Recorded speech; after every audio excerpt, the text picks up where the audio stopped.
Good evening, everyone. Welcome back to Evermore YouTube channel. It's Chris and Mark back at 9:30 on a Monday, a bank holiday Monday. I hope you've had a good one, whatever you've been doing. We're asking the same question we ask every Monday night. What's going on? I'll tell you what's going on, Mark. It's a good job Newcastle won on Saturday because the doom prediction that we talked about in that relegation video has come to pass. So thank the Lord that Newcastle got the 3 points. What's going on with you, mate? Yeah, you're not wrong. Well, two of the doom predictions I think that came out with Palace winning and Spurs winning as well, which was, I guess, the more unexpected of the two. But West Ham still lost, so it wasn't all gloomy. Thank the Lord. Thank the Lord for West Ham got stuffed. I've suddenly become very religious in this run into the end of the season. But I keep thanking the Lord for things. I'm not thanking anybody else. I'm just thanking the Lord because hopefully Newcastle are going to be okay towards the end of the season in these last 3 games. So we've got loads to get stuck into tonight, as usual. All Newcastle United talk. We're talking about the result. We're talking about the manager, some of the murmurs that have come out this week about his future. And obviously, we'll have a nice, healthy dose of Out of Toon as well. If you're around off the show, before we do a little reminder, if you haven't already, smash subscribe down below. Help get us to the next milestone, which will probably be 13,500. And then hopefully pushing on to the 14,000 mark. We will come up with that 13,000 prize soon, I promise you. I'm going to raid the Aladdin's cave of things to give away that we have in the Evermore warehouse, which is generally whatever cupboard me and Mark can throw things into and then dig it out. So that's what we'll have a little look at and see what we've got for you very, very soon. And we are live tonight, as always. Jump in the chat, as loads of you do. We'll get your comments up. It always helps the episode flow. Mark and I will be eagle-eyed tonight, as will the mods, for a couple of abusive comments, because there's been a few sneaking in, certainly after the win. Seems to be the done thing now that if you question the manager or maybe doubt some of the players or ask for better than what you've been getting served up, the minute the team wins, people are trying to throw things back in your face. So we'll be watching you, as they say. What Robert De Niro says, I'm watching you, Fokker. I'm watching you. We'll be watching them in the comments, mate. But let's get stuck in. So the first place to start made me laugh because Bruno Guimaraes got very excited, didn't he, after we won a game, and he thinks we're back in the Europe hunt, which is quite funny to me. But there's a lot of stuff going around on social media. These football pages, these nameless football pages, nobody's faces on it. It's just these big pages that have started up from nowhere, saying apparently Newcastle could get Champions League football or get relegated. I'm not sure either is possible, really, for this Newcastle United squad, Mark. But let's focus more back in the game, because I've had my say on the post-match and the aftermath. Obviously, it was a massive result. It wasn't a perfect performance. No. But did you see any upshoots in that team that you think Europe is back on the cards, like Bruno did? No. No. I really didn't. I mean, look, mathematically, yes, you can finish anywhere between 18 and 6. So it's the team are looking at go, well, it's that we'll use another movie reference. It's that scene off Dumb and Dumber. So you're telling me there's a chance? But that's it. I mean, sitting in 13th, still 6-7 places behind the what will and possibly be Champions League places, depending on results this week and stuff. I mean, it's 3 games to go and 6 or 7 points to overcome. It ain't happening. But on the performance, it was better.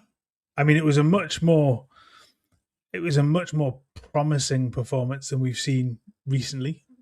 Certainly during the last little run, there were still, and I put in, there are still concerns. There are still massive concerns with the way that game shaped out, because despite the fact that it was a 3-1 win, there were some mistakes. There were some glaring issues in that. Nick Pope will always talk about. I mean, you just can't kick a ball to save his life. Nearly gave away 2. Well, he gave away 1 really, and nearly gave away another. He pulled off some blinders, those to really keep Newcastle in it. And Agent Minter with his 2-yard miss was an unbelievable miss. And they had chances, and they had chances to have won the game. They had chances to have been up in the first few minutes. So it's a very, very good win against a very good side, but it wasn't without concerns. It really wasn't. And I, a little bit like you, although I understand what Eddie Howe was saying when he said, I pick the players that I trust, what message does that send to the others in the squad? Really, what message does that send to go, I've spent a shit ton of money on you guys, on the likes of Ramsey and Voldemort and Wissa and Elanga, but I just don't trust you. What does that really tell them? You are silent, Christopher. I've muted myself. What many people want me to do. I did it accidentally. Hit the button. It's just, wishes do come true. They do come true. Yeah, I mean, 300 million quid on the bench is not a good look at all, really. And I kind of agree with Chipper's comment here as well. I'm not sure the team photo was particularly great either, really. I think that went down like a shit sandwich. I know Brian was particularly pissed off about that in his video the other day when he had a good rant about it. But I mean, it's not been a good season. It really hasn't. I was on with the True Faith crew the other day, and they asked right at the end, are you excited for the last few games, or do you just want it all to end? And I said, no, end it. It's fucking shit. It's been terrible. It's been one of the worst seasons I've ever watched, and it has. It's been an awful season for so many reasons. And come the end of the season, I'll do my end of season kind of aftermath, and I'll tell you all the reasons why I've hated it. But as you rightly say, Mark, Nick Pope asking or answering that question, the age-old question is, can I kick it? No, he can't, which is his biggest problem, I think.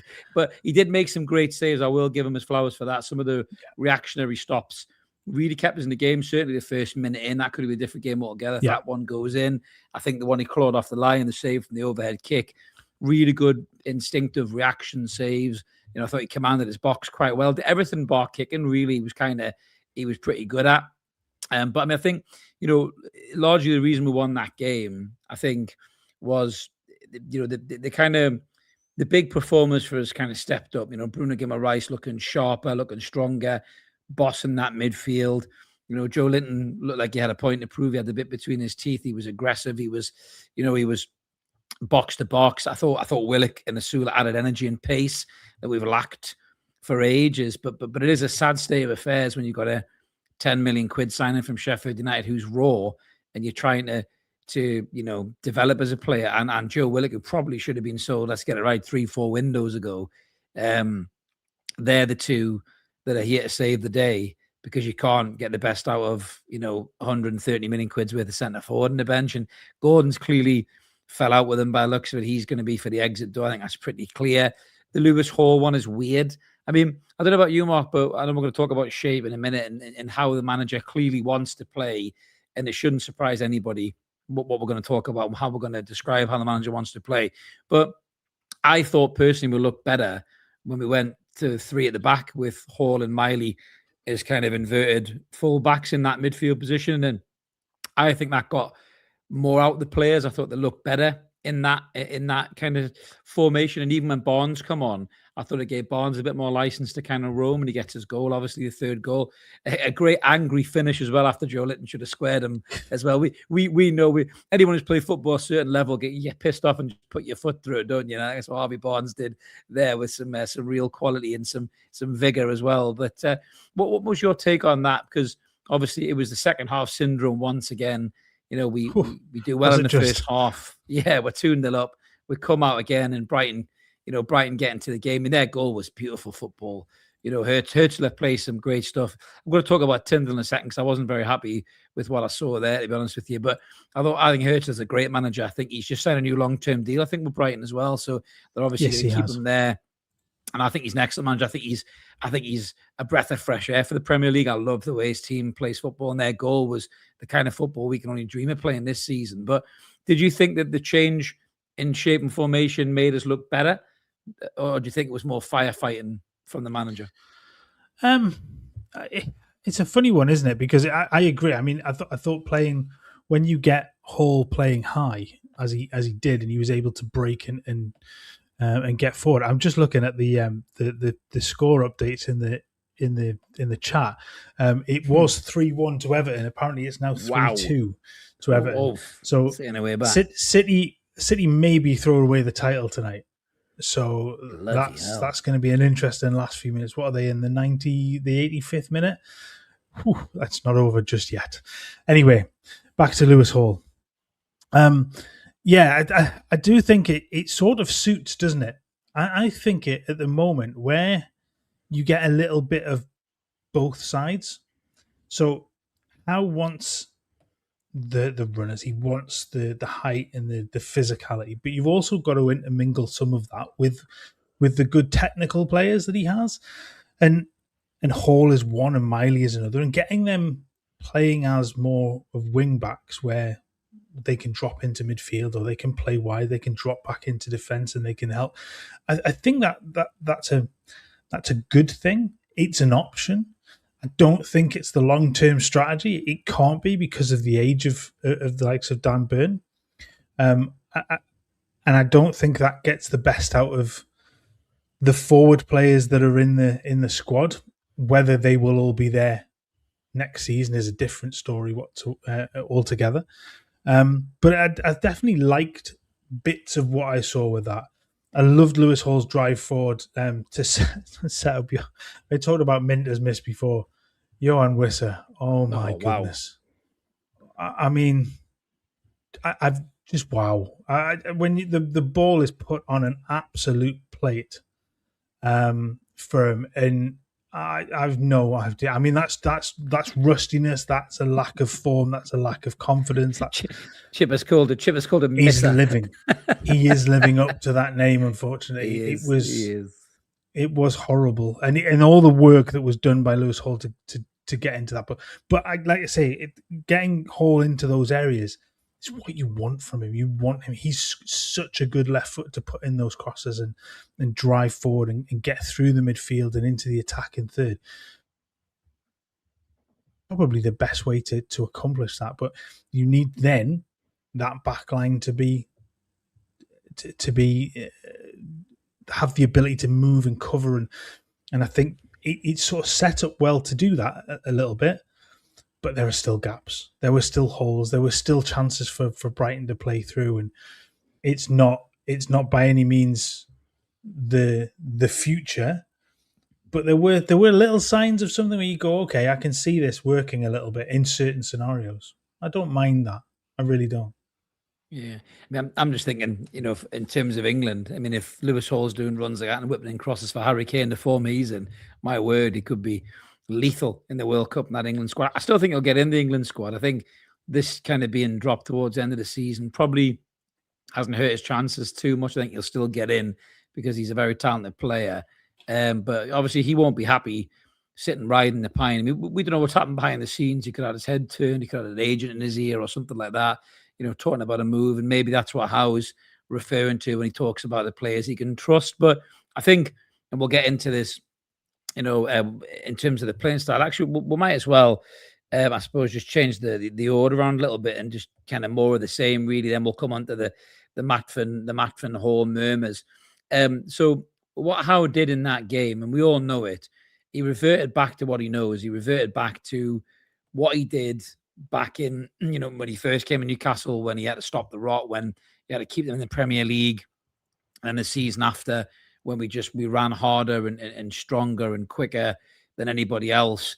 And it's weird because, as you say, there's been this talk behind the scenes, and I think Eddie's played his part in that as well. And he has talked about evolving as a team and being more of a team with the ball than without the ball. Our possession stats on Saturday, we were 33% or something like that.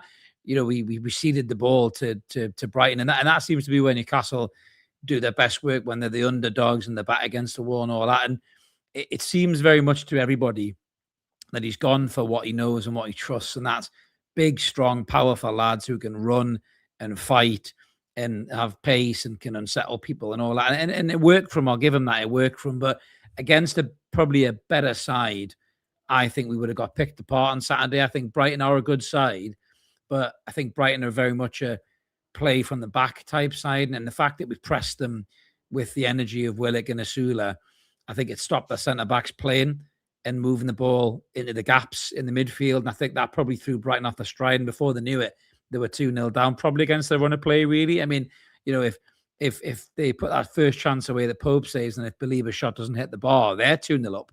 All of a sudden, that whole ground changes and that game changes. But, I mean, to be 4.5 years into a takeover and to be under pressure, and listen, make no mistake about it, the man is under pressure. Doesn't matter what his friends in the media say.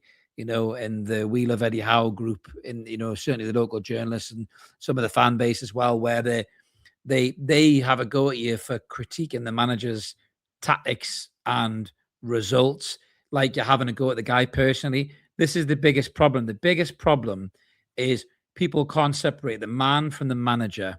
And that is a big problem that's evolved within the fan base. And there's more to get into than that, but not tonight's show, maybe later on down the line. But this is the problem, because the man is paid to win football games, and we know that. And he knows that. And he said that himself. He said it's not good enough, hasn't he, Mark? He said it's not good enough this season. He's come out and said that to these journalists who are making doe eyes at him across the table in press conferences. But to be 4.5 years into a takeover, and to be going back to Jacob Murphy's, Dan Burn at left backs, I said this on True Face the other day, 3 players out of positions, square pegs and round holes. Lewis Miley at right back, Dan Burn at left back, Joe Willock at left wing. That's not where we should be 4.5 years down the line. 700 million quid spent to transfer market, breaking your record transfer fee to sign Nick Voltemade, who will lead the line for Germany in the World Cup, by the way, and probably will do all right because the German team is geared up to play to his strengths. There's a reason Bayern Munich want this kid to be the heir apparent of Harry Kane, because they see the player there and they know how good he can be with that link-up play. But to be there tells me, and then what worries me, and we'll get onto the owners in a minute, but a lot of the noises sound like Howe's going to be here for next season, and they're going around looking for an Eddie Howe team. What is an Eddie Howe team, Mark? It's runners. It's big, strong, powerful lads. It's not technical players, and this is the thing that's held us back as a team this season. We haven't got players to pick the locks, and as you rightly said, there's maybe 2 or 3 of them: Hall, Bruno, Miley, and they've struggled for game time. They've struggled for positions in this team. So, what on earth does an Eddie Howe team look like next season going forward for Newcastle United? This is part of I guess what worries me about this, because if he's not willing to change his mentality going into a transfer window, then what we'll see is a group of players who will put every effort into it. They'll put 100% in most of the time. We've seen that slip away recently. We'll see runners, we'll see athletes, we'll see height, we'll see strength. But that only gets you so far. How many cup winners, Champions League position qualification teams, how many title challengers are full of athletes like that? And how many are full of technicians with the ability to unlock something, the ability to play that killer ball at the right time, to keep the ball when it's absolutely needed and not just give it away, not barrel into somebody and give away stupid free kicks. This is what an Eddie Howe side has been. It has been blood and thunder, and it was great. That intensity was the identity thing, was right for the moment.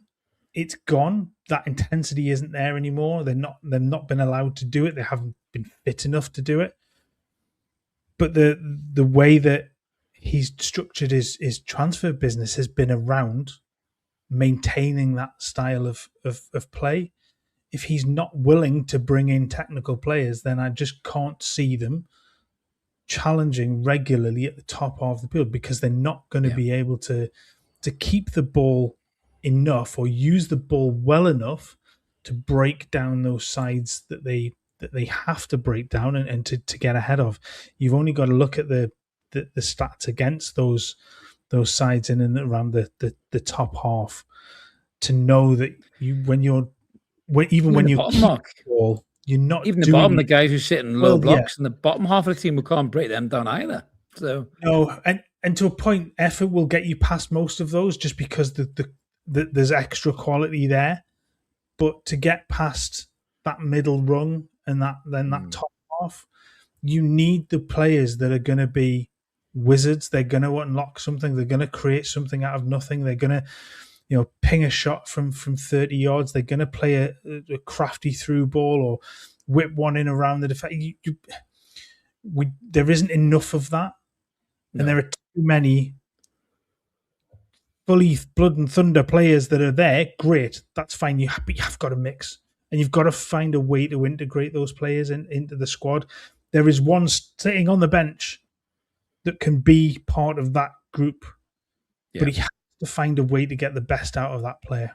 We haven't. I don't think he's got that in him, mate. I don't think he's got it. And we've got a super chat in from Paul from the Toon Review. Good to see you in the comments, buddy. What's going on, lads? He says, we are NUFC, not Eddie FC. No matter who's in charge, we support the club, not one individual. Away the lads. Well said, Paul. But Paul, in particular, knows the amount of shit that they've taken on their channel as well for their views on the manager.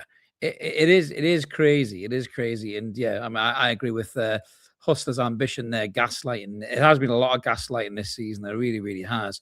We'll get into the manager's future in a second, Mark. But just finish on that there in terms of the playing style. That's what concerns me, is that, you know, it's okay talking a good game about what technical players. And the weird thing is, even Howe's greatest cheerleaders turn around and say, we need more technical players. But he's shown already cannot work with technical players, because when it doesn't work, he reverts right back to the runners and the athletes. And even on his post-match interview that he did after the Brighton game, the amount of times he said physicality, strength, pace, running, that's all he said. That's all he said, you know. And I mean, I remember years ago, you know, we went to watch Newcastle play, I think it was Blackburn Rovers, wasn't it, in the FA Cup? And we always joke about it because we're watching Hatton Ben Arfa, and I was shouting, pass it, you greedy bastard, about 6 or 7 times. And he must have skinned about 8 players and then rifled it in the top corner. And without that moment of magic, we were dead and buried in that game. And you need players like that. I mean, even Maxi came out today. Well, so the other day, didn't he? Maxi came out. Yeah. He actually said that the reason that he didn't hit his heights in England is because of the over-tactical instructions that he was given as a player. Because whether you like it or not, players like that, they are mavericks. They are X-factor players that can do something out of nothing. Like Ryan Shirky's a great example. He can do something out of nothing for City, and he doesn't always follow Pep's rules. And you can see Pep smacking his forehead and all that, but Shirky will skin 6 or 7 players and do it with the magic. Jack Grealish was the same at Villa, you know, and Newcastle are screaming for a player like that, and we know that. And even Howe's biggest fanboys are saying that. But when he gets those players, he does not use them. I mean, there is no world 4.5 years into a takeover, £700 million spent, where Jacob Murphy should be a right winger and Dan Burn should be a left back. I'm sorry. It shouldn't be the case. Nick Pope shouldn't even be a goalkeeper. Willis Sula, God love him, as much as he's trying and he's scoring goals, and big credit to him for that. And there is a player there. He shouldn't be leading your fucking line either, man. Mind you, we did have a good chuckle with each other, didn't we, when we realised that Willis Sula has more goals this season than Alexander Isak, which was great fun to see, wasn't it? We put a little cheeky TikTok about that, didn't we? Which was enjoyable. Yeah, that was that. I mean, Alexander Isak injured once again, which has gone down thoroughly well with the Scousers, a lot of whom are going, let's just get rid of him. I know, isn't it great? Do you know, the amount of shit that we took over the summer, you know, if Paul's still in the chat, we were on Sky Sports as part of the Finalysis thing that we're involved with this season. And we were getting smug Scousers giving us shit about how we should let go of the player and all that. I tell you something, in Alexander Isak's darkest moments this season, where he sat there thinking about how shit he's played, I bet you there's a bit of regret in that kid's mind about how this all played out. Because I watched a little montage. Somebody played something that was on Instagram. I was just doom scrolling, and they said Prime Isak was next level. And I look back at some of the goals he scored for us, and I just thought, that player has disappeared. You know, like it doesn't even resemble that player anymore. No. I mean, he was fighting over gym equipment with his fucking teammate the other day. I don't know why he gets injured all the time, which is bizarre, isn't it? But crackers. But yeah, I mean, that does make me chuckle that Willis Sula's got more goals than the Rat. Super shine from Chippers. RPIF keeping Eddie because they're not as ruthless as we think. Well, good segue there, Chippers, into the next section, which is the Matfen murmurs. So we all knew this big meeting was kicking off at Matfen Hall. It was weird that we all knew the location. I'm very weird about all that, to be honest with you. Very weird about all that. Actually, before we get into that, sorry, I nearly forgot. So after the game, I saw a clip about Jason Tindall shoulder charging Fabian Herzl after the game. Fabian Herzl didn't look like he was doing anything. He was just probably annoyed that his team lost the game or whatever. And I was watching Tyndall, and Tyndall plays up to this mad dog tag, doesn't he? Right. But I watched that footage. I don't know about you, Mark. I just thought you just look like a fucking knob, mate. Like, just get on, shake the guy's hand or don't shake his hand and walk off the pitch. What are you gaining from starting a fight? You're a fucking, like, what is he, 50-odd, 40-odd-year-old man? Grow up and just fucking walk away. I just thought it was pathetic. I really did. Yeah, it's the whole thing. I guess is getting a little bit old. It was funny at first. I'll be honest. I found it hilarious. I'm well over. I found this whole thing where he was the attack dog. Howe was the calm one that's in the background. And I guess that's still the case. But there comes a point where it just becomes daft, childish. And you're right. Just grow up, coach the side. That's what you're paid to do. Like, you don't need to get involved in all this, because ultimately he's making it then about him. Which is probably exactly what he wants, but it does come across as pathetic, and it's got old really, really fast. And I don't want to see that from any coach, any manager, regardless of the club. I don't want to see that from anybody. You can have a disagreement about something. You shouldn't know who the first team coach is, really, should you? Let's be honest with you. They should just be there and get on with it. But look, at the end of the day, you have a disagreement. You may not like what's going on. You shake hands, you walk away. It's the end of the game. It's the done thing. I thought it was childish. I think he needs to fucking grow up, to be honest with you, and take Instagram off his daughter as well. But moving back to the Matfen murmurs. Matfen murmurs. We'll go back to that. So obviously we knew this meeting was happening. We knew where it was, which was odd. I mean, can the club not keep a fucking lid on things, for God's sake? I mean, we're living in a security risked world here where there's nutters all over the place. You know what I mean? Why disclose where the meeting venue is, or let a journalist know about it anyway? There's more leaks in this club than a fucking sieve, to be honest with you, at times. But we knew it was happening. Obviously, Eddie Howe had to go and do a presentation, a PowerPoint presentation. I'm sure it was very well put together. I'm sure he used a little bit of AI magic in there. I'm sure maybe that little design, when it suggests you some designs on the side, maybe he took a couple of options off there, possibly. Who knows? But obviously, it would have been a bit more uncomfortable than it has been in previous seasons, because let's get it right, he's not won enough games, really, has he? I mean, you've got a slide there, Mark, if you pull that up, and we'll explain to the people on audio. So this is Eddie Howe's win ratio since he's been at the football club. And you can see when he first came in, breath of fresh air, only half a season, 27 matches, 13 wins, 48% win ratio. Then the season after was one that blew everybody away, 38 matches, 19 wins, 50% win ratio. Season after that, we had Champions League, we had an injury problem, so it tailed back a little bit, but still decent at 47. Then the season, we didn't have European football again, back in the Champions League, 52% win ratio. And then this season has dropped off massively, down to 37% win ratio. Now, that would have been in some fucker's presentation, I'm sure, Mark. Maybe not Eddie Howe's, but it would have been in somebody's presentation during this conversation in Matfen Hall. But the words were all coming out. It was all fluffy and nice, and it was a nice meeting and a good meeting. And there didn't seem to be pressure on Eddie Howe that a lot of us maybe thought possibly would have happened. Then obviously, Big Yas comes to the game, doesn't he? And he's all smiles, and the lads suddenly turn up and put a performance in there, coincidentally enough, with the owner sitting in the crowd.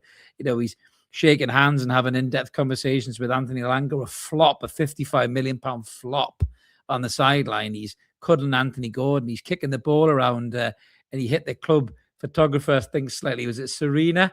Which I did laugh at. Yeah, so that was him kicking the ball around. Keith Downey actually was a funny post, wasn't it, on X? He did say he hit a club photographer, and then Serena, the club photographer for something like 15, 20 years, replied, a Sky Sports reporter suggested that he hit me, which I thought was quite funny. But to be fair to Keith, I haven't watched a lot of Keith's videos recently, not because I don't like the bloke. He's a lovely bloke. We've had him on the channel, but I can't take the impartiality coming out from some of the journalist content this season on the manager when he's been struggling. So I've pulled right back from it. Doesn't mean they're not good guys, but I did watch Keith's video, and he did actually name her, Serena, to be fair. He did name her on that one. So he must have just thought it wasn't her potentially at the start. But all of that kind of swept up then, Mark. So Eddie Howe went at the press conference after the Matfen Hall conversations. He seemed quite confident that he was going to be here next season, just from the wording and the rhetoric and the way he was talking and his mood and everything else, and talking about next season, and then obviously after the game, nothing's been officially announced, but after the game, we win the game. He says the owners in the dressing room telling the players exciting times are ahead and all that kind of stuff. And then David Ornstein drops one of his bombs, as other people say. I hate referring to it like that because, Ornstein, I can take a leave sometimes. But David Ornstein, he has, whether you like him or not, he has got his finger on the pulse of fair, but I think in terms of his sources. And he threw this out on X and he said, Eddie Howe set to remain Newcastle boss as things stand, barring an unexpected turn of events. The 48-year-old would lead Newcastle into next season, retains the ownership and hierarchy support, and he's keen to continue. All parties except the season can't be repeated. Now, when this is official, we'll do a proper video on this, mate. But, I mean, for me, if that happens, I think it's affection over ambition myself. But I've spoken long enough, so I'll let you give your take on it, and then I will tell you mine. So we stick with Eddie Howe next season. Right or wrong decision for you? Well, I came off the fence, didn't I? And I said a few weeks ago now that I think that the best thing would have been to move on. I didn't think anything was going to happen before the end of the season, but they may part ways in the summer, and his tenure would come to an end, and you move on to a new manager and try and take that step up the ladder. And I still think that was the way to go. Look, it looks like they made the decision. None of us could ever change it. Like, it's not going to happen. They've got their set in stone, I think, by the looks of things. So we wait, and we have to wait because we've now been told we have to wait to see what happens.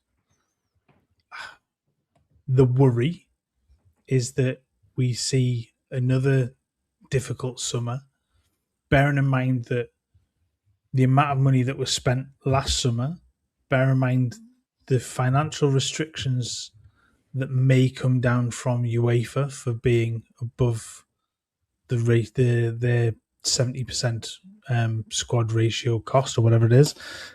So there will be a limit in terms of when Newcastle are heading potentially back into Europe for the following season, that they have to have maintained a certain level. We've seen a similar thing. Villa got hit by a similar sort of thing where they were over that squad cost ratio, and they were basically told that you have to make a profit. You're going to get fined, but over the next few windows, you have to show an average of profit over those windows. And that'll result in them selling Rodgers, I think, this summer. I think they'll sell Rodgers. So the things but that can be alleviated by an Anthony Gordon being sold, that sort of thing. So that's not, I don't think that's going to be quite as harsh. But the worry is a summer like last summer, unless the process changes, and he does what we've been saying he should do for the last 3 years, which is go and scout around the world, around Europe, go and find some of the brightest talents to bring in to actually have some profit at the end of it, so that you're not left with Dan Burn with 1 year left on the contract, with Nick Pope with 1 year left on the contract, with Kieran Trippier leaving, with Fabian Schär leaving, with Joe Willock being one year away.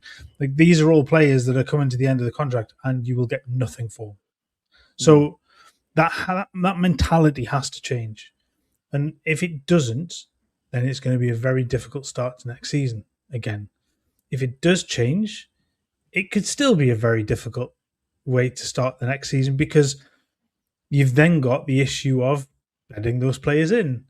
And what have we seen in the past with those players when they come in? It takes weeks and weeks and weeks and weeks for them to be allowed. Months for how. And in some cases, that's absolutely right. But after the season that Newcastle have had, they have not got the luxury of time going into next season. If it starts badly, then that axe could swing quickly. Yeah. Well, just pulling Ali's comment up there. I mean, believe it or not, Ali, I'm very much on the same page as you. He says, well, I don't think Eddie can take us to the next level. I have massive respect for what he's done for the club, and I hope he can turn it around. Do you know what? That's what we all hope he can do. Even those of us who have criticised, his management style, his playing style, his lack of in-game management, and have asked for changes.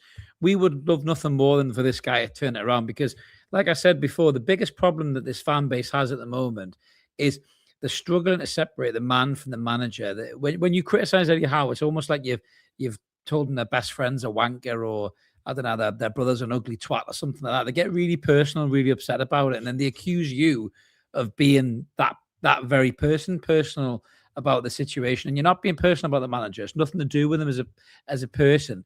Eddie Howe knows more than anybody, and he said it in interviews as well, that his job is to win football games. And if he's not winning football games, he knows he'll be judged, as every manager does. And the biggest problem that's happened to this football club right now is there seems to have been this kind of cult-like status built around Eddie Howe that, failure is acceptable because success has been achieved in the past. And I kind of half get it, right? But that football isn't about what's happened in the then. It's about the now. Football's all about the now, because if you stand still, you've only got to look at Leicester City, won the Premier League in 2016, relegated to League One in 2026. That's how quick football can turn on you like that. It really is. And whatever Eddie Howe has done in the past, whenever any manager has done for us in the past, if they're not doing it in the present, you have to look at it and make a decision. Now, my worry with this, Mark, is, as you rightly say, a difficult transfer window ahead. But going back to the point you made, and everybody seems to be under this illusion that Newcastle are going to scour Europe and get this kind of brilliant kind of plethora of these young, quality, talented European players to come and play for this manager, right? If you're a young, talented European player, you're a 20-year-old centre midfielder, or you're a 19-year-old winger playing for, I don't know, fucking Leipzig or Monaco or whatever, right? You're watching Newcastle. Newcastle are interested in you. You're thinking, I'll watch that game of the weekend. You're looking on the bench and you're going, Nick Voltemade, I remember playing against him in the 23s. He's a great player. He's on the bench. How many games has he played this season? Lewis Hall, he's on the bench. What's going on here? This guy's 31, he's playing. This guy's 33, he's playing. What the fuck's going on here? And then they start digging into it and looking into it and hearing that this manager prefers older players that he trusts over young players. And these young players will start to think, I'm not going there. Why would I go there? If Brighton are after me, with Hertzler, the way he develops young players, if Bournemouth are after me, look at what they've done. Players are signed for them. Went to Real Madrid a season later, Paris Saint-Germain a season later. Why the fuck would they come to Newcastle to play under this manager? And look, I hope he can change, but I don't think he will, because I think he's stubborn and he's set in his ways. When I watch this football this season, he's like Tony Pulis with a fucking better articulation. That's what he looks like at times. And it is, this whole kind of we're bigger, we're stronger, we're faster than you is a throwback to a bygone era. And while it can be exhilarating to watch and exciting to watch when it works well, as you said earlier on, Mark, there's so many teams it doesn't work against because teams adapt in game. You look at the week when Bournemouth beat us, Iriola made a change when they were 1-0 up because he spotted something he didn't like. He made a change, and Howe didn't make a change until we were losing the game. And you were thinking, this has been all season, and there's been little bits of it in the Champions League as well. So my biggest worry with this is that we go out and sign a bunch of Eddie Howe players.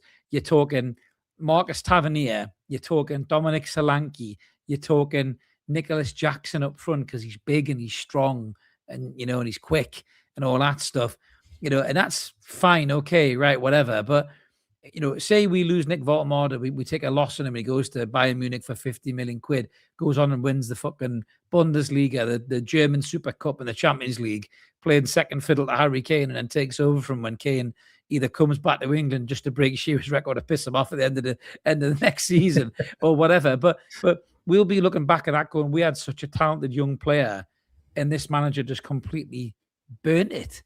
And you look at Elliot Anderson and Minter as well. The potential for them two were there, and he let them go because he deemed them to be expendable. Everyone gives him a break. Oh, PSR, man, PSR. Hang on a minute. You could have got rid of Miggy Almiron. You could have got rid of Jacob Murphy. You could have got rid of Longstaff. Could have got rid of Willock. Could have even got rid of Joe Linton, who was either injured half the time or suspended the other half of the time when Elliot Anderson was bossing games in midfield.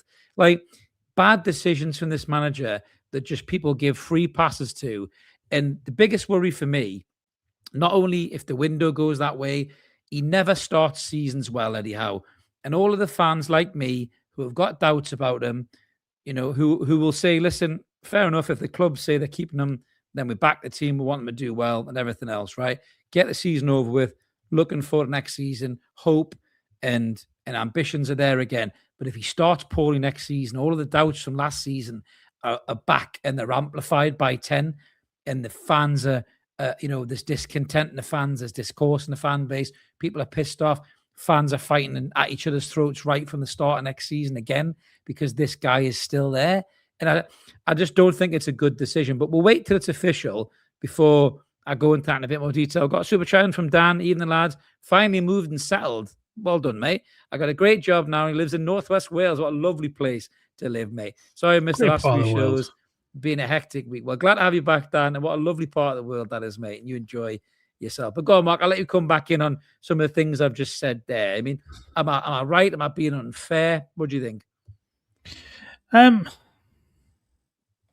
Yeah, I think. Well, when you talk about, I guess that there's a point in which the decision made, everybody's kind of got to live with it now and move into next season. Support what goes on, criticize when it's right, and we'll see what happens. That's kind of where we're at. I don't think you're wrong to still have that thought process though at all. I really don't, because we've seen the signs. We've seen the signs that where this can go wrong, where it's gone wrong, where his decision making and his transfers and his in-game management and all the things that they've not gone away. They're not suddenly going to get better. I put a lot of stock in the fact that we always talked about Eddie Howe being a young coach, a young manager. He is still only 48. He's managed a shitload of games. And I come back to me coming off the fence with what my thoughts were about whether Howe should move on. And I kept going, he has to learn. He has to learn from this. He has to do something different. He has to do something better. At what point in the tenure... That as well. He has to integrate young players into this fucking squad because he does not do enough of that. Thanks, Jack. You stole my next point. Well done, Jack. So... at what point in his tenure at Bournemouth and at Newcastle have we seen this ability to evolve? He's been, and we've seen the comments from Bournemouth fans, he's been pretty much the same manager for the entire duration. He's done the same things at Bournemouth. He's doing the same things now. I don't think he has the ability to jump up to that level. Again, he might prove us all wrong, and so be it. I do, and I hope he does. I hope he does. Exactly. We've said from the very... Well, go back to my comments at the very beginning when he took over. He's the right manager to come in at that point in time, but he may not be the manager for a long period of time. Anything else was a bonus, and he may surprise us all, and I think he has. But can he do that? Has he got the longevity to take that on? I'm not sure that he does. I don't think we've seen any signs to suggest that he can take that next jump up the rung. And that comment about young players is exactly right. He was forced into one of them in Lewis Miley because of the injury situation. An injury situation that ultimately has been caused by his lack of ability to rotate players. Rotation, overplaying players in. Overplaying during games, not bringing them off when games are done, not moving, changing systems, changing styles, all that kind of stuff. But then the integration of others into that squad, he sits them on the bench, never uses them. He brings them in. Oh, we'll get them involved and train. Great. I like that. But they never get an opportunity. They'll get 2 minutes at the end of even 2 minutes at the end of a game. Two up against fucking Karabag. He didn't give them a fucking chance, man. What was that about? For me, 6-1 up for that point. There's absolutely no way that Karabag are going to get back into that game. I thought it was criminal that the likes of Shahar and Neve weren't even considered to start. I still go back to that game. I think they should have started that game because one, it gives them experience at the highest level of football. Absolutely, but it gets you to actually cheering the names. Yeah, exactly. But it gets you to the ability to see what they're like in that scenario, and you didn't do it. You left them on the bench. You brought them on with minutes to go. Really, like it was. It didn't get enough time to really make an impact.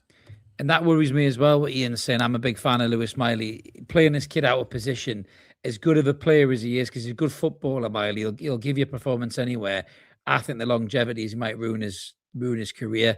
And I really don't want to see that happening next season. Whatever happens with Tino, I don't want to see Lewis Miley at right back, unless we've got loads of injuries, which we shouldn't have because we've only got one game a week next season. So Claggy State Bakes, the best name ever, has come back and said, so what is attractive to come to Newcastle next season? That's just what we've been saying. What is the trick? You got no European. We couldn't even beat these teams out for players when we had Champions League and they didn't. Manchester United finished 15th, and we couldn't beat them out for Mbermo, Sesko, Cunha, if you believe we're after him. We couldn't beat Spurs out for Kudus if we were even after Kudus, and they'd finished 16th. So we finished in 14th, 13th, 12th, maybe. At the end of this season, I don't think we're going to get any higher than probably 11th or 10th at the very best. We're going to have nothing to offer these players in terms of European football. So what we're going to offer them, and that's my point. If you're a young, talented European player, look at Keith Schmidt, right? Prime example, Keith Schmidt. Even if the kid's got his head screwed on, right? And he's thinking, right, Real Madrid want us, Man United want us, City want us, or whatever, right? Am I going to get games for them?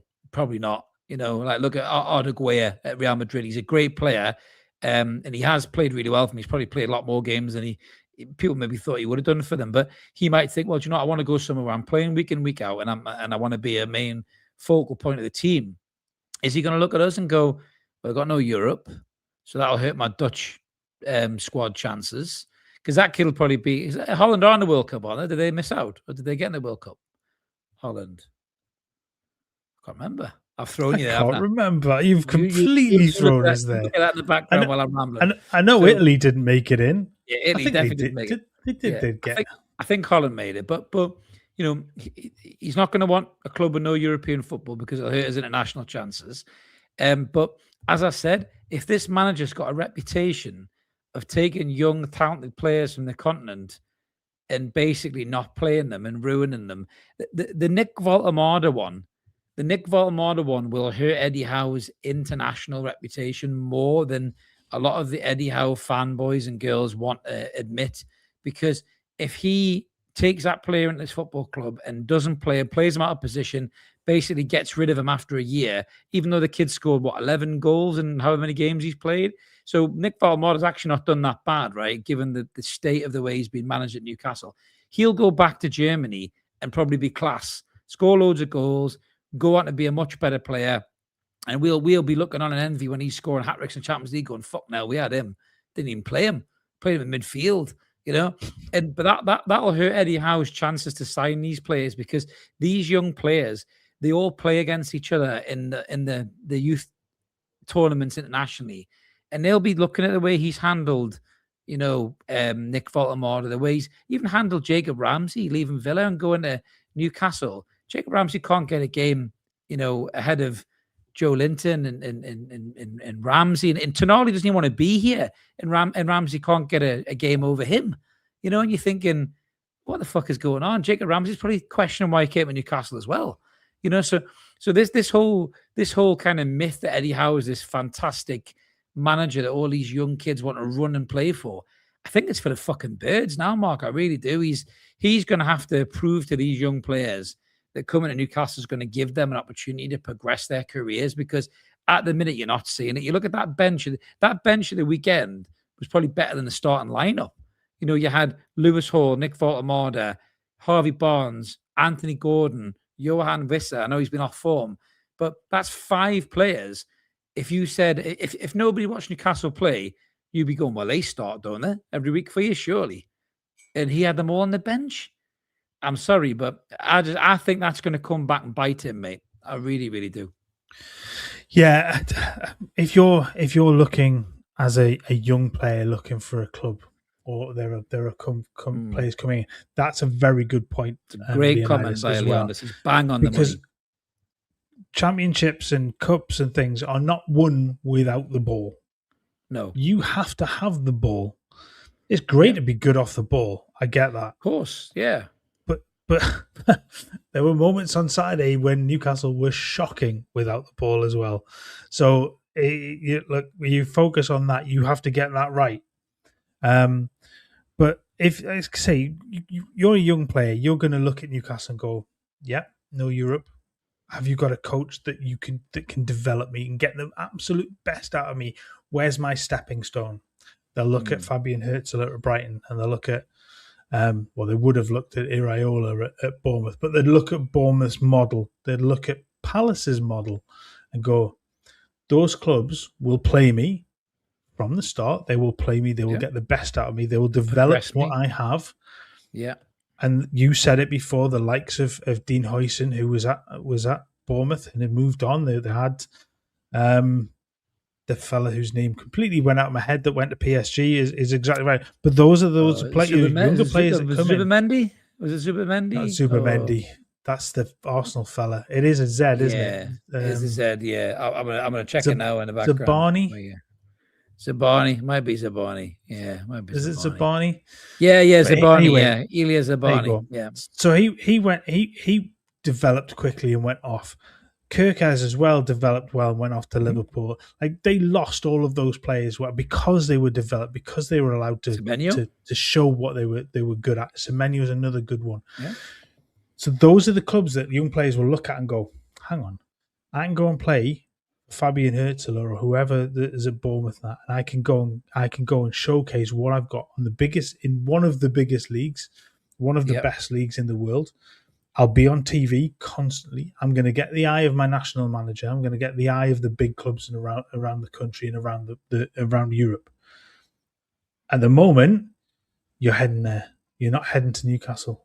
Of course, and it's mad because the foundation should be there for Newcastle to be able to go, okay, we're in that phase of, we're looking to bring in those younger players because we're in that mode of, we're not quite there yet. We need to build in revenue from bringing players in and moving them on, and not being a selling club. But at the moment, you have to develop your talent. You have to be able to sell that on and bring more in and do all that kind of stuff until you get to the point where the revenues are sky high, so you don't have to worry about that anymore. At the moment, they're not there. They're way behind the others, so you have to develop talent. You have to sell them. You have to make a profit on those players and then bring the next one in. But they're not there. They're not doing that. They're not putting those players in a position to be able to do that. And that comes down to what's in the background, but it also comes down to the way that those players are utilised by the manager. And he's showing any willingness to adapt to some of those players that he's already brought in, or the players that are in and around that first team squad that are young players. But it's also the academy. The academy over the last few years, everyone says, "Oh, the academy is shit" and all that, right? You go look, the under-14s are winning tournaments, under-15s are winning tournaments. They haven't brought in shit players. They've actually raided other academies, brought in some really good players. So there's talented kids coming through. And then above that as well, I mean, Brian's got a great comment there about Sean Neve and Song Soo as well. You know, he was brilliant in pre-season, Song Soo. Sean Neve's popped in and out of the squad. And diving off, Mark, he's popped in and out of the squad a couple of times this season. You know, and he's looked good. He's got pace. He's running with purpose. You know, when Wissa couldn't kick his own arse, I was screaming, "Why isn't Neve getting a chance, Brian?" You're absolutely right, and he won't give him the chance. And you know, these kids who come to the academy, you think of Alfie Harrison, who come from City with a real high reputation. You know, people are saying he was, very Phil Foden-esque type player, and being released again. These young kids are coming in, they're being released, they're not being given any game time. No FA Cup third rounds, no Carabao Cup third round, fourth rounds, no Carabag 8-2 up against. They're not even getting a chance, and that's a failing by Howe that again, people are not challenging them on. And I would like to think the PIF have fucking challenged them on that in that meeting. But the way things are going at the minute, I just think it's more affection over ambition, and they probably aren't. James is saying he just doesn't like Eddie Howe anymore, which he's totally entitled to feel that way. As a fan, football is very much a kind of fickle game. And 1 minute you could love a player, next minute you could drive you fucking mad. Same with a manager. So James is entitled to that opinion. He just said, I can't stand to listen to him. He's like a magician after the audience have figured out his tricks. You're just left with a fairly boring, ordinary person. And I think that's a good comment in terms of the reference to the magic mark. Because when Eddie Howe first came in, I think the bar was so fucking low with, Steve Bruce. Well, it was so low, right, that nobody expected anything. You had a manager that was antagonizing the fans. The press hated him, the fans hated him. The players didn't seem to know what the fuck he was trying to achieve. It was only his old crusty mates in Talk Sport who loved him, and then people who remembered him as a Man United captain who loved him. Nobody else seemed to like him. So the fan base was unified in that disliking of Steve Bruce. Eddie Howe came in, a total breath of fresh air, whistle, clipboard, drills. He was young, he was bright, he was intelligent, he was articulate. He had a charm about him. And you were like, wow, this guy's next level away from this other plodder that we've had, And that initial magic definitely sprinkled stardust all over this club. He made good players great. He made average players good, and he brought in talent and helped, coach them into being unbelievable players like Alexander Isak, who, let's get it right, was a good player anyway. But Howe built the team to cater for Isak's strengths, which is what's gone wrong from at Liverpool as well, right? But the problem is nothing lasts forever. Magic fades. Players stop listening. Messages get tired. Even Shearer said that. But because the guy is taking it from such a low bar to a level of expectation and won a cup along the way, a lot of this fan base, certainly the media, I don't think I've ever been in a situation as a football fan in my life where I'm so sick of being told how to be a fan this season by somebody who writes for a newspaper or somebody who has a channel or somebody who's gobby on X. I'm so sick and tired of being told how to feel as a fan, telling me when I should be happy, when I should be sad, when I should shut the fuck up and get on with it. Like, it's not, if James doesn't like Eddie Howe, then fine, that's up to James. If somebody else loves Eddie Howe, then fine, love Eddie Howe. But there's this weird, discourse that exists in the fan base now, and it's fueled and perpetuated by the gaslighters and the spinners and the media that, like I said, I've met and had a beer with them before, and they're decent blokes, but I've been disappointed the way they've gone on this season with this, because it's like this manager can do no wrong. They could walk in and catch him nuts deep in his wife, and he'd make him a cup of tea and give him a fucking biscuit or something. Is the way that the guy seems to get off with things this season, which blows my fucking mind. It really does. It's just like, how can a elite manager or a coach in any level of sport, certainly the Premier League level, just get off with not being accountable for mistakes? It's just fucking mad. And by the looks of it, the owners have swallowed this shit as well. I mean, his name was sung massively at the weekend. I'll give it that to him. So there's a large portion of that fan base who are still singing Eddie Howe's Black and White Army. I mean, it went deathly quiet when Brighton scored the goal. Did it not? It turned into a library, didn't it? And understandably so, the amount of leads were chucked away.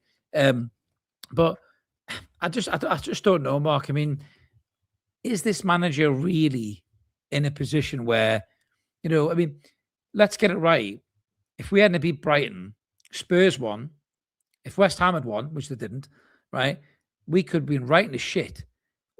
When would enough have been enough for some of the people in the club, with the fans and the hierarchy, to do something about the manager? Do you think, going back to the manager, that if it all goes to tits next season, will they actually do what's needed, and will they pull the trigger? Will they do that? I guess that you have to hope that they have the bottle to do it, that they have the balls to be able to turn around and go, it's not working anymore. It hasn't for a while. We have to do something drastic. We have to move on. Again, I said before, we now have to wait. We have to now give them all the benefit of whatever doubt there is, because it's not going to change now. No, and I agree with go that. into next And season. we will shut up and get on with it. You know, when they come out and say Eddie Howe is the man for next season, we won't talk about new managers and all that. We'll just crack on with it. But you have to sit back and you've got to hope that the people higher up and in the background have the nerve to be able to pull the trigger when it's needed. We haven't seen that yet. No. And I did see a comment. It may have been in our Discord chat, and I'll forgive. I wasn't really in it much today because there were other things going on. But it was one of the messages that popped up, and it was. I genuinely can't remember where this comment come from, so forgive me. But it was around the point of, do the owners feel that they've let everybody down with what's gone on over the last 12 to 18 months, so that they're reluctant to pull the trigger on Eddie Howe now because they feel culpable for what's gone on? And I wonder whether that's part of it, whether that's in their thinking that if we do everything we can do now to back everybody at the club, things will improve. Yeah. I mean, and Chipper's comment there, I think he's bang on. He says he's fed up with people defending Howe. He's a grown man. Shouldn't he defend him? I think he's absolutely right. But I will caveat that and say, you can criticise him as a manager. I don't agree with the personal abuse. He was getting some bad personal abuse on social media. People calling him quite nasty names and all that stuff. And that's not really necessary. You don't need to do that. You don't need to do it in our comments. You don't need to do it on social media. I mean, I don't even think he's on social media, to be fair, Eddie Howe. He's probably the best place to not be. I'm not really on it much anymore. Certainly not the toxic sides. But but this is just the whole thing for me is, as Andrew says there, it's a propaganda, really, and it is. It's just, it's a weird situation. But I'm kind of with you, Mark, as well. Just to round up on this, if they're going to come out and back him, right, then that's fine. We'll all park it. Anyone who's criticised him and said that managerial change is probably required, we'll all park it. All content creators will park it. We'll park it. Toon Review will park it. Brian will park it. All these people who've been criticised, was it the lad, the noise? I've seen a couple of comments about him. Interesting, he changed halfway through the season because he was clipping people up and giving them shit for complaining about the manager, and then he kind of flipped a little bit. So fair play, everyone learns a lesson and changes. I did, when I was a bit over the top with Howe. So I'm not going to dig the lad out for changing his tune. Shouldn't be clipping people up in general, though. I just don't really think that's the way to go forward as a content creator. That's my own personal take on it. As a content creator, you do you, but that's just not the way I play the game, really. I'd rather just be creative and think of things and put them into practice. But going back to the manager, like I say, once the club announced that he is the man for next season, then that's it. We finish this season off, wherever the chips will fall, they'll fall. We'll be where we'll be. We'll finish where we'll finish. World Cup's coming up. That'll distract a lot of people. And then obviously we'll see what happens in the transfer market. I think there'll be a few big outs. There'll be some ins. And then obviously we'll just see where we are next season. And then, we'll take it from there. But I must say, not just because of the stance on the manager, the stadium, the training ground, I'm really disappointed with the PIF and their ownership of Newcastle. It's not been the rip-roaring, exciting ride that I was hoping it was going to be. Yes, we won the Carabao Cup, and yes, we've got the Champions League twice and everything else as well. But, in Brighton are close to the Champions League as well, to be fair. Crystal Palace has won the FA Cup, probably going to win the Europa Conference as well, Crystal Palace. They've won more trophies than we have, and they sell their best player every fucking window. So, we're not that far ahead of the game in terms of what was promised to us when this takeover first came to the party. And yeah, I appreciate that a lot of that's to do with the financial restraints and everything else around it, but all these other clubs have got them as well. Your Bournemouth, your Brightons, your Palaces, your Evertons, they got a new stadium. Everton got a new stadium, so, I think that the PIF have really, really not delivered as much as they said they were going to. I think in many ways, Eddie Howe has probably helped them overachieve in their ownership because of what he's done in the past. And, that might sound weird because I think they should move him on. But I think because of what Eddie Howe has done since he's come in, he's overachieved and he's got them up to a level where they are getting Champions League football and winning a trophy. But that it was never going to last forever. We can see that's tailed off now, and it's tailed off over the last 18 months. And this ownership is distant, rocking up once every whatever it is, 7 or 8 months to have a meeting at Matfen Hall and kick your ball on the pitch and have a big smile on your face. And fuck off. I want more from the owners than that. I'm sorry. I want to hear the plan. I want to know what's going on. I want to hear about the stadium. I want to hear about the training ground. If you're backing the manager, fucking back him and tell us you're backing him.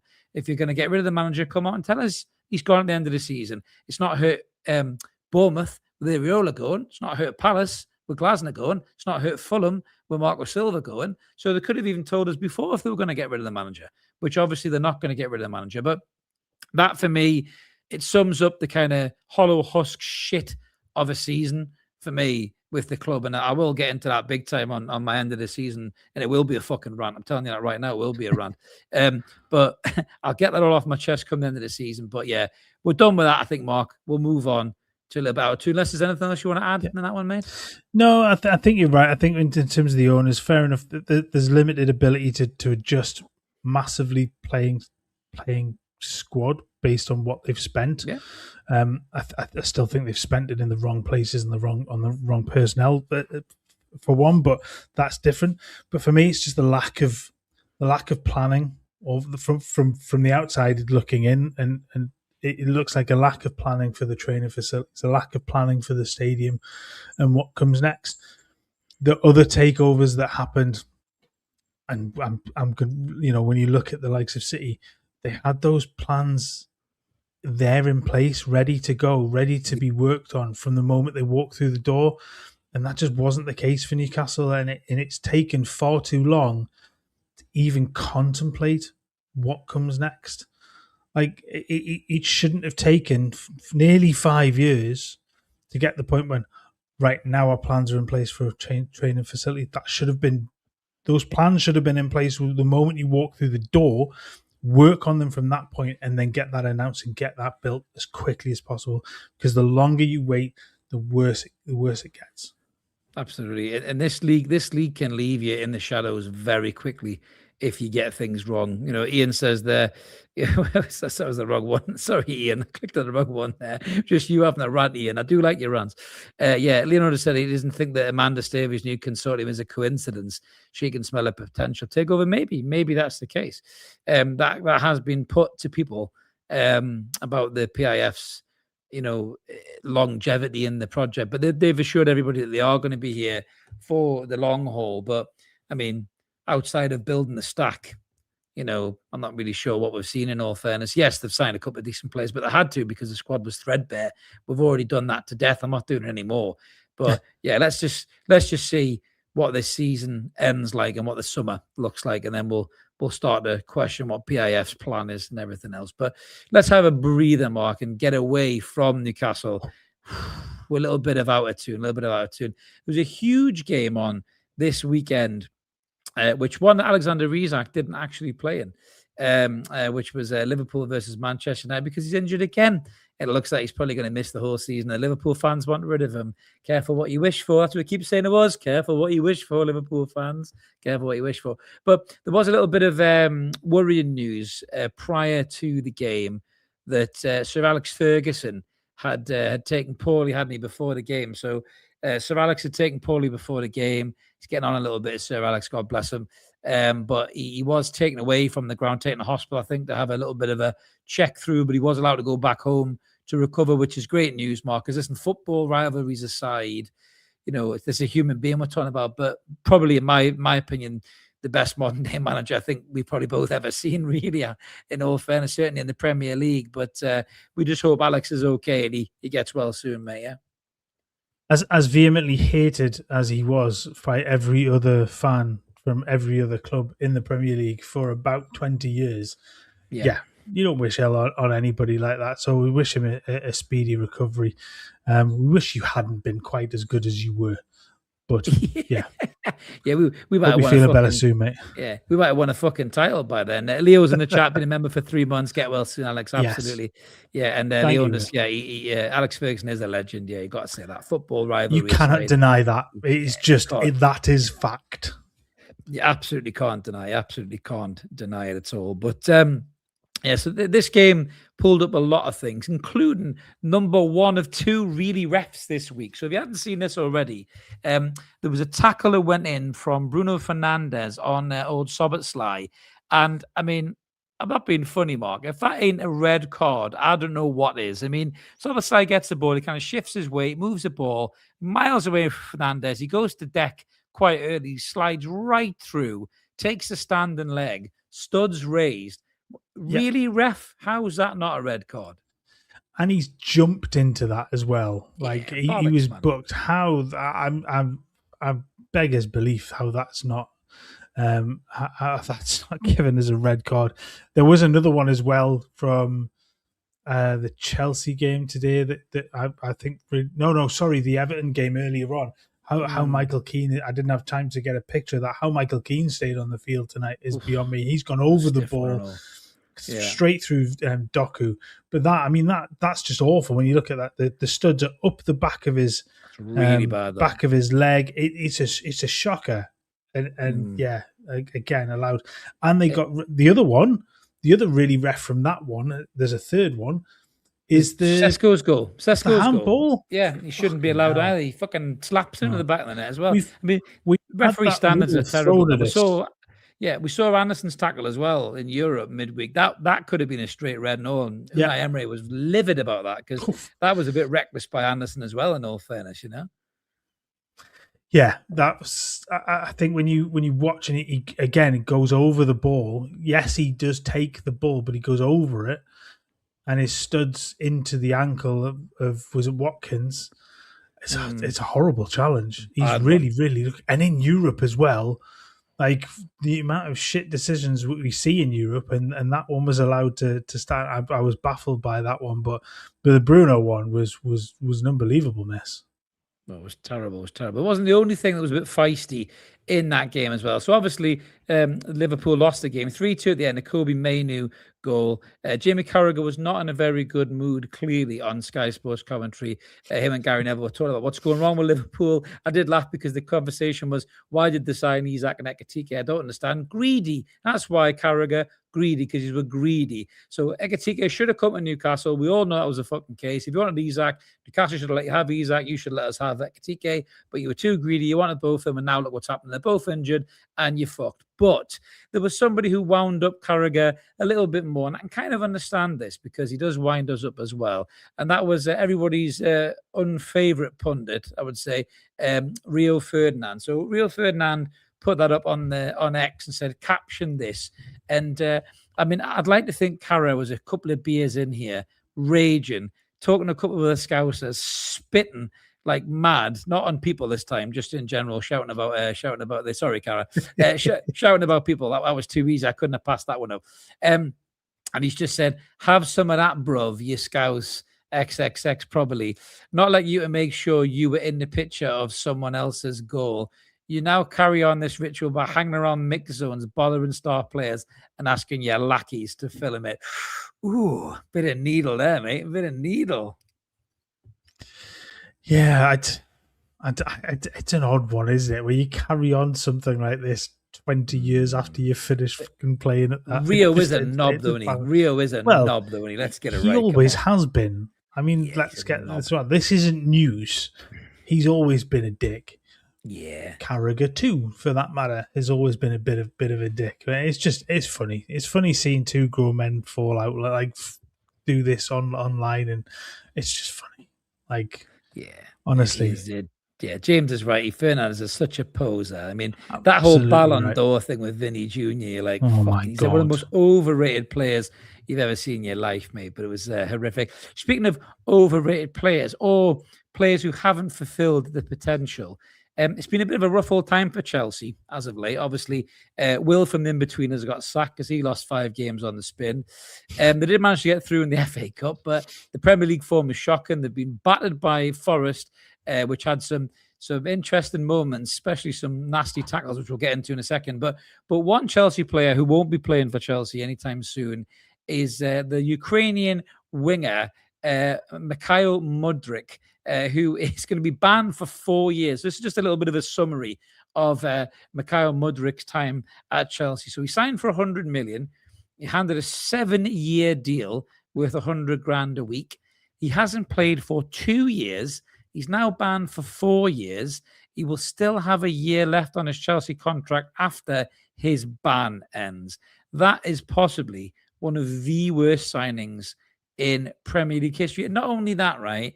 I have no sympathy for this little knob. And I'll tell you why. Because I remember a long time ago, we did this on Out of Toon, where if you remember, so I've got a good memory for stuff like this shithouse went to a gym and he filmed somebody who was a little bit overweight, trying to work out in the gym, trying to get himself in good shape, and he took the piss out of them. So karma's a bitch, you bellend. You're fucked now. Maybe they should film you crying into your fucking, your Rolex watch or whatever. He probably isn't going to be too upset anyway because he seems like a dickhead. But yeah, karma's a bitch, mate.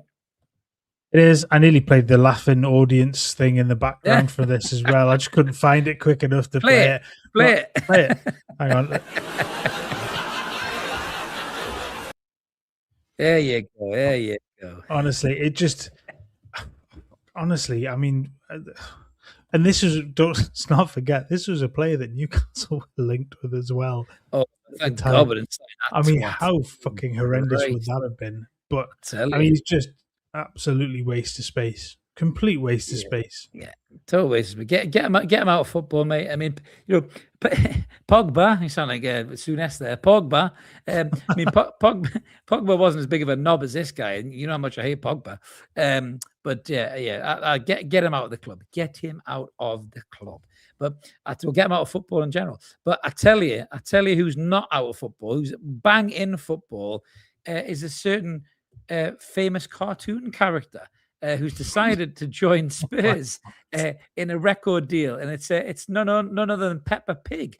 And I'll tell you what, Peppa Pig, well done. Peppa Pig is obviously in the Spurs merch. You can get a Peppa Pig hat. I want to see expressions who's and wearing one of them, by the way. And Peppa Pig kids beanies.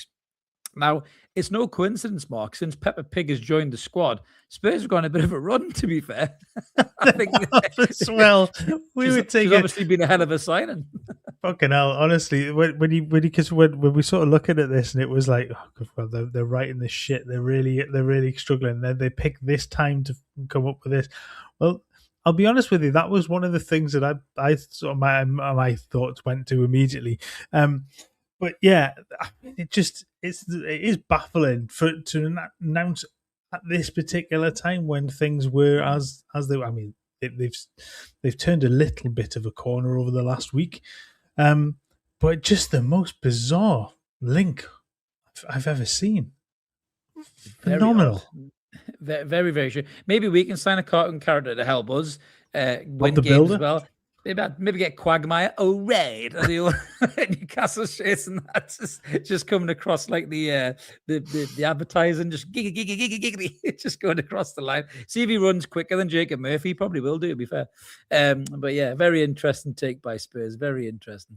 But let's get into some more Out of Toons while we're here. So going back to that Forest Chelsea game. So Forest actually rested a few of their big guns.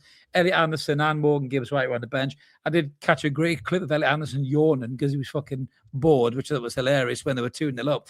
But Morgan Gibbs-White did come onto the pitch. Maybe wishes he didn't because he was chasing a ball.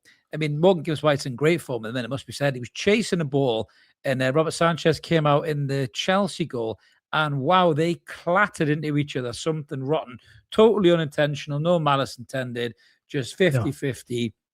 Sanchez's heat right into Morgan Gibbs-White's face. Sanchez had a cut in his head. You can see he's got a bandage there. Morgan Gibbs-White looked like you had a fight with a lawnmower. I mean, that is rough, man. He looks like something like Frankenstein there, doesn't he? But fair play, he's kind of laughed it off a bit, isn't he? Yeah, and this wasn't the first. I mean, there were two of these incidents in the game bad as ones, well. Wasn't there? Yeah. The first one was a young lad called Jesse Derry, who is Sean Derry's son. 18-year-old kid, I think, making his debut for the club. He got absolutely clattered. The ball sort of popped up from him, and he went into a sort of a challenge with Forest players. Is it Zach Abbott? Oh yeah. Who was their right back today, and the two of them clashed, and he was gone. He was out. He was lifeless on the floor. I mean, he was completely unconscious, and he was rushed off the hospital. Lovely to see every fan in the ground stood up applauding as he was carried off. But that was horrendous. I mean, Morgan Gibbs White and Sanchez both went off. Both had their head bandaged, blood everywhere. But obviously the thought is with Derry and just making sure that he's all right, because there wasn't really, before we came on, I hadn't seen any updated news on that, and that was horrendous. I'm really surprised Sky fucking played the footage of it afterwards. Once he'd gone off, they played the highlight of the clash. It's horrendous because you just see him clash and he just lands on the floor and he's completely out. And the players spotted, they are screaming at the bench to get the medical guys on, and it's an awful one. But 2 in one game was just bizarre. Absolutely, it was a 2 in one half. It's rough, isn't it? To be fair, there's a lot of guys in the chat saying that Forest might batter us when we play them next week. But as Two for Joy makes a good point there, that team was built by Ross Wilson, so maybe there is a bit of hope to sign some exciting young players, and maybe we'll see what's going on. Yeah, George, you're right. Yeah, it had Ericsson vibe. Worrying lad. Oh God, yeah. Let's hope it's okay, because nothing worse than that, especially for a young lad starting his career out. That's not good at all. Yeah. There are images of the clash, and obviously with Gibbs White and Sanchez, I'm sort of more happy to share it because they've shared it and things like that. Yeah. There's no way I'm putting an image of that clash going on, because no. And equally, we weren't going to put on images about some of the disgusting things we saw regards to Manchester United and Liverpool and the supporters' actions. Hell, honestly. Listen, go watch a game and just watch the game. Chant and, give a bit of stick to the opposition fans is fine. You don't go beat the shit out of people. It's criminality. It's fucking wrong. You shouldn't be doing it. And you certainly shouldn't be doing chants mocking, players who died at a young age, who are husbands and fathers and sons. And it's just be better, man. Just be better than that. It's a game of football, man, for fuck's sake. Yeah. Get a life. And this goes back when you've got a club that has gone through immense tragedy. Oh shit, man! Both of those clubs have some thoughts. Yeah, they've both been through it. So you've got to be better. Yeah, you have some banter, have a bit of laugh, but those are two things that you should not be doing. You shouldn't be involved in anything. It's just, I mean, the footage of that attack on the bus and the poor lad that is just is unreal. Well, I hope he's all right for one, and I hope whoever did it gets caught and gets the full arm of the law on them, really, because you can't be behaving like that. It's disgusting. Yeah. But let's lighten it up a little bit. So please, out from that, we saw one of the best games of football you will ever see in the Champions League this last week gone. Paris Saint-Germain and Bayern Munich. My word, it was like a game of FIFA. It was unbelievable. And we thought the Real Madrid Bayern Munich game was incredible. That was next level. You're talking about it was like Space Jam watching these two teams play. It was fucking unbelievable. World-class players everywhere you looked. Finished 5-4. An absolute classic for the ages. And one of the highlights of the game was the ball boy for Paris Saint-Germain. So this is Manuel Neuer asking the ball boy for the ball back, and the kid just ignored him, put his hands on his hips, and just stared down arguably one of the best goalkeepers of his generation. Just didn't budge at all. I quite admire the bravado mark and the ball boy, just not giving him the ball back. It's quite impressive, to be fair. I don't like it though.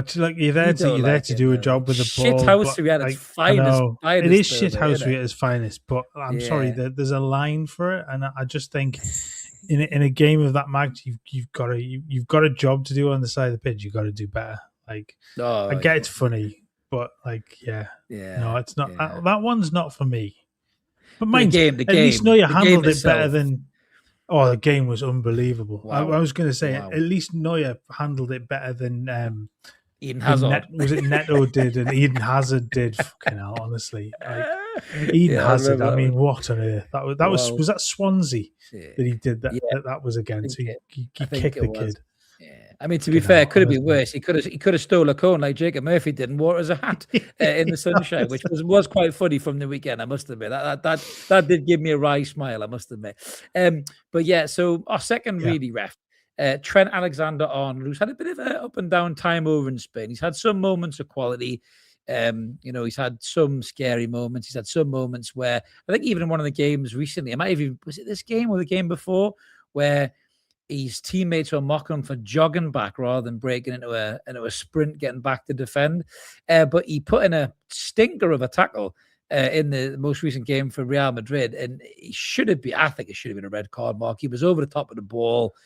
That is a nasty one. That is a nasty one, man. I think, it's the definition of a leg breaking challenge, isn't it? I mean, that studs into the shin. That's high. That's laid. That's over the top of the ball as it happened. It's a shocker. And again, honestly, what on earth are they looking at? Really, what are they looking at when they review these clips? Just baffling. It's just scary, red. I mean, that should be red all day long. Yeah.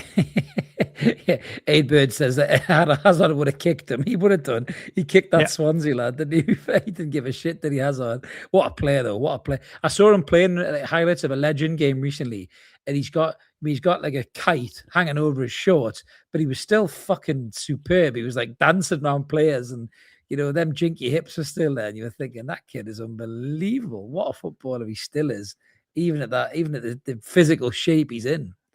Yeah, actually, you just mentioned Legend game and stuff. That popped in another bit of news that just remind us if Stephen Ireland apparently had a horrible injury from playing for Wythenshawe veterans.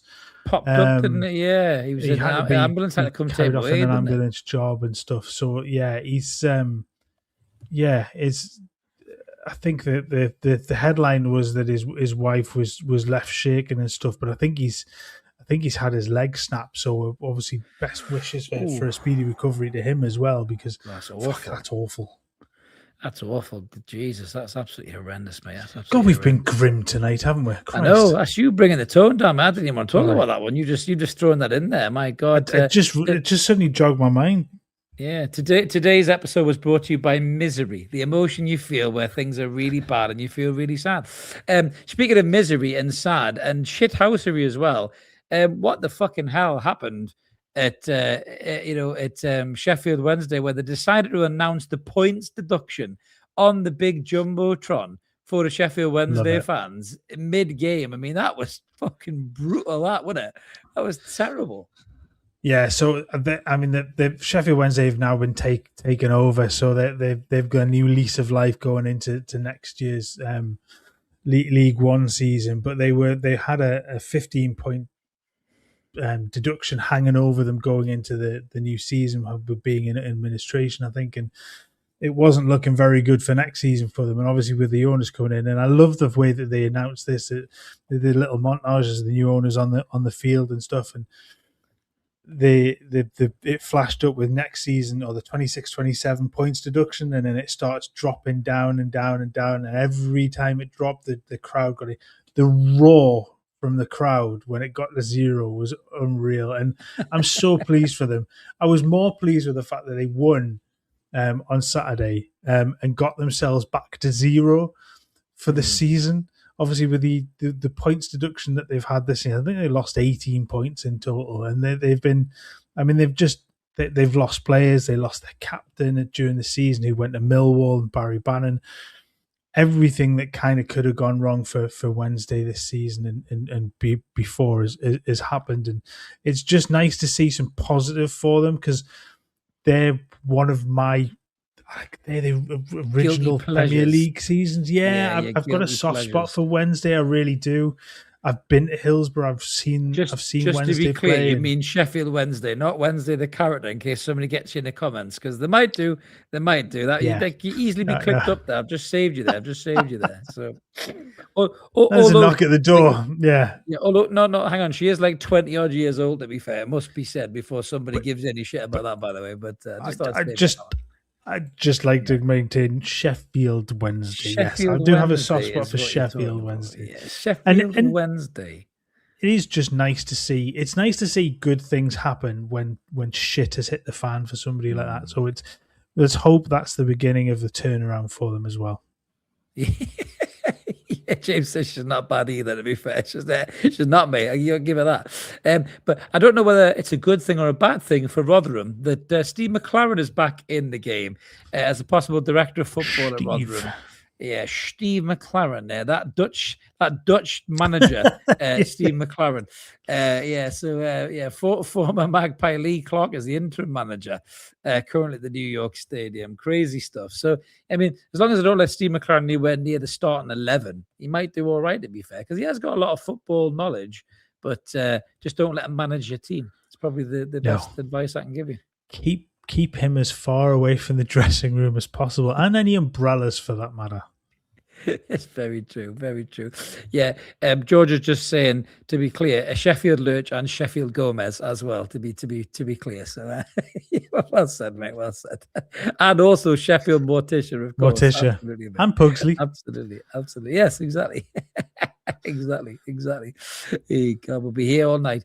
Yeah, so let's round up with a few other things. So some managers aren't particularly happy at the moment. The Ipswich manager is very happy at the moment. The Leyton Orient manager isn't happy. Hang on, the Leyton Orient manager isn't happy, and you haven't put that one in. That's what I was going for. I thought that's what it was. Yeah, Richie Wellens, wasn't it? You fucked up. You get all cocky there, and you've missed one out. Forget that one. We'll leave that one. We'll be here all night. So Ipswich Town are back in the Premier League. So massive congratulations to Kieran McKenna, who's been linked to loads of clubs, including us apparently as well. But very good young manager. I like the way he plays football. He was linked to the Man United job before Carrick went in as the interim manager. But it's good to see Ipswich back. The Bobby Robson derby is back next season, providing we stay in the Premier League, that is, which hopefully we will. But good to see old Ed Sheeran was on the pints as well, enjoying himself as a small percentage shareholder in Ipswich Town. Are you happy to see them back, mate?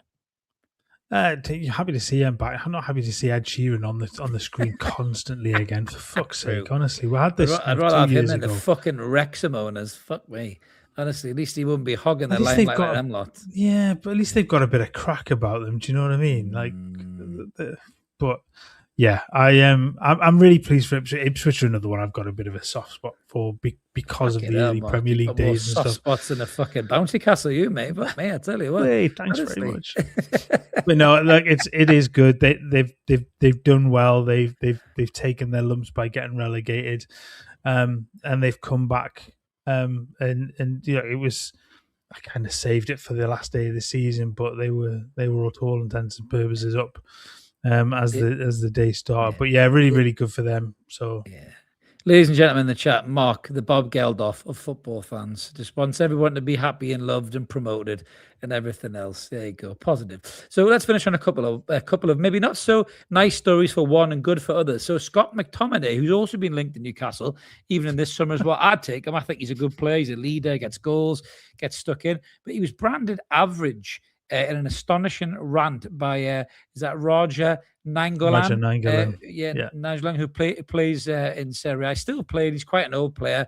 Played for Napoli, I think, before in the past. He said he's better than Scott McTominay. This is just after they lost out to Inter Milan in the title. I think it's a little bit harsh, that. There's a little bit of sour grapes there, because Scott McTominay, by and large, is quite loved by the Napoli fan base, isn't he? And I think he's done really well over there. He's got 13 goals this season. So is this just this guy being a bit of a jealous little cockwomble, really? Is he one of a better word than McTominay just being shit? I don't think he is shit, is he?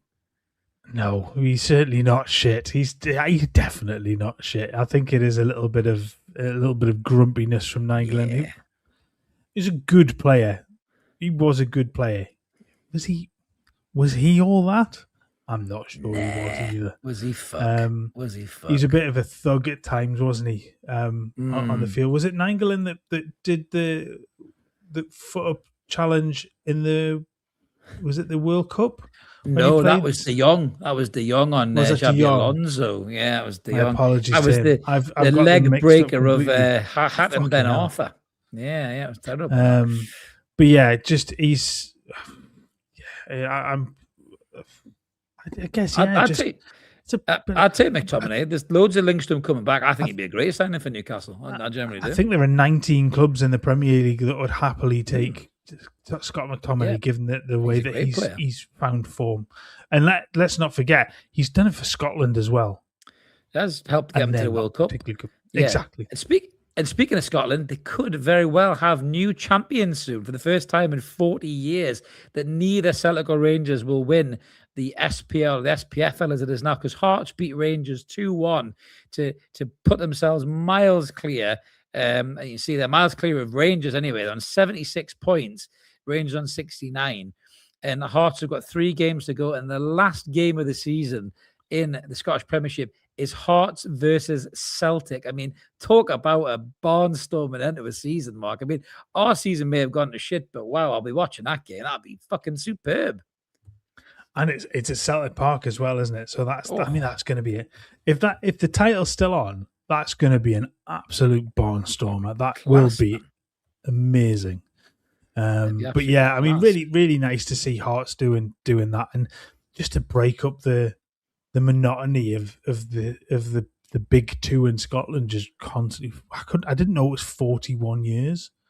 Yeah, Shanklin got the goal. Yeah, he's in the Scotland squad as well, isn't he? Good finish as well today. So That was a really good finish. Really good finish. Really good finish. Yeah.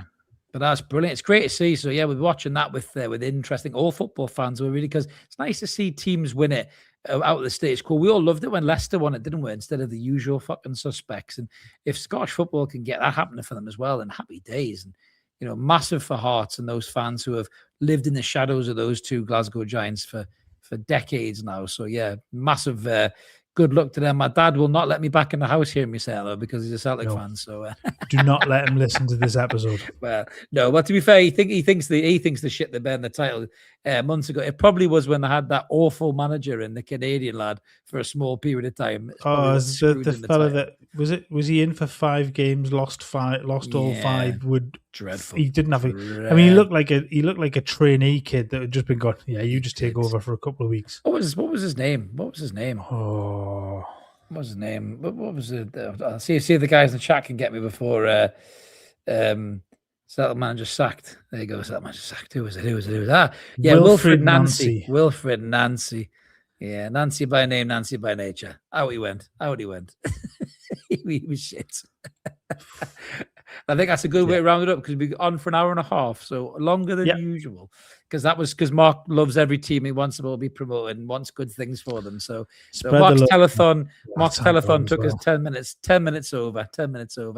And he loves Wednesday, the club, not the actress or the character from Addams Family, it must be said. But that's us all done for now, guys. Thank you so much. What the day of the week, Wednesday during the week. Yeah.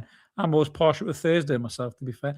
But thanks for tuning in, guys. Always helps the episode flow with the comments and everything else as well. We have rambled a little bit tonight, but thanks for staying with us. We've got 129 of you still in the chat. If you haven't already, smash subscribe. Help get us to the next milestone. Remember, like the video, hype it, do all you can to help the channel grow. If you like this kind of a thing, come and join us for some more episodes. We've obviously got a few more What's Going Ons for the season, and then we are going to be doing content over the World Cup as well. So come and join us there if you like what we do. And if you don't like what we do, that's fine. Go watch somebody else. There's loads of channels to watch. There's no need for you to waste your time or ours. Crack on and watch somebody else. But thanks for all you guys who do watch. Have a great morning, evening, afternoon, wherever you are in the world. Keep it evermore. We'll see you next time. See you guys. Thank you.